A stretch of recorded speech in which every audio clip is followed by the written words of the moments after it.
Hello guys, welcome to our channel. ఈరోజు ఇంట్లో ఒక నెల పాటు నిల్వ ఉండే అల్లం వెల్లుల్లి పేస్ట్ తయారీ విధానం చూద్దాం.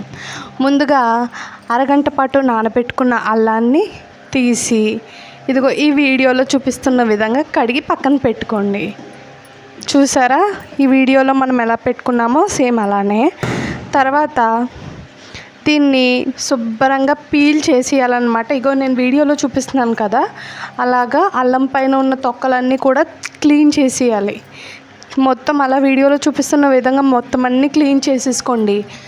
ప్రతి ముక్కకి కూడా ఎక్కడ చిన్న ఇది కూడా లేకుండా నీట్గా క్లీన్ చేసుకున్నాక వాటిని నీట్గా కడిగి ముక్కలుగా కట్ చేసి పెట్టుకోండి. యాక్చువల్గా ఏంటంటే అందరూ అల్లం వెల్లుల్లి పేస్ట్ అంటే అల్లం వెల్లుల్లి వేస్తారు. మనం నెలపాటు నిల్వ ఉండడానికి న్యాచురల్ ఇంగ్రీడియంట్స్, హెల్తీ ఇంగ్రీడియంట్స్ని 2 యాడ్ చేస్తున్నాం.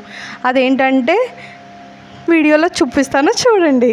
ఫస్ట్ థింగ్ ఏంటంటే ఇగో అల్లం ఇలా ముక్కలుగా కట్ చేసి పెట్టుకున్నాం. నెక్స్ట్ ఇగో వెల్లుల్లిపాయ డబ్బా. మా ఇంట్లో వెల్లుల్లిపాయని ఇగో ఈ జల్లెడ బాక్స్లోని మేము స్టోర్ చేసుకుంటాం అన్నమాట. చూడండి బాక్స్ ఎలా ఉందో, ఎందుకంటే గాలి కూడా వాటికి తగలాలి కదా, అందుకని. నెక్స్ట్ ఇగో నేను దీనికి సరిపడా ఒక 5 వెల్లుల్లిపాయలు తీసుకున్నాను. 5 వెల్లుల్లిపాయలు నీట్గా పొట్టది తీసి పక్కన పెట్టుకున్నాను మిక్సీలో వేయడానికి.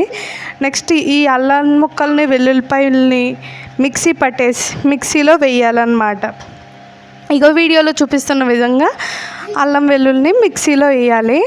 ఇది సగం పేస్ట్ అయిన తర్వాత కొన్ని నీళ్ళు చూడండి, నేను వీడియోలో ఎక్కువ కాదు, మళ్ళీ ఎక్కువైతే మొత్తం పాడైపోద్ది. సో ఎక్కువ కాకుండా కొన్ని నీళ్ళు యాడ్ చేసుకుని దాన్ని మళ్ళీ మిక్సీ పట్టుకోండి. సో దీంట్లో నేను చెప్పాను కదా 2 ఇంగ్రీడియంట్స్ అని చెప్పి, ఆ 2 ఇంగ్రీడియంట్స్ ఇదే: పసుపు ఒకటి, ఉప్పు ఒకటి. సో ఇదేంటంటే ఈ 2 ఇంగ్రీడియంట్స్ వేయడం వల్ల ఖచ్చితంగా ఇది ఒక నెల వరకు స్టోరేజ్ ఉంటుందన్నమాట. అది డ్యామ్ షూరిగో. 1 టీ స్పూన్ ఉప్పు వేసి మళ్ళీ ఇంకొకసారి మెత్తగా మిక్సీ పట్టేసుకోండి, ఎక్కడ కూడా చిన్న ముద్దల్లా కూడా లేకుండా. ఈ మిక్సీ పట్టేసుకున్న మిశ్రమాన్ని ఒక బాక్స్లో తీసుకొని స్టోర్ చేసుకోవడమే, అంతే. Very simple. వీడియో నచ్చితే లైక్ చేయండి, షేర్ చేయండి. ప్లీజ్ ఛానల్ని సబ్స్క్రైబ్ చేసుకోండి. Thank you for watching. Bye bye.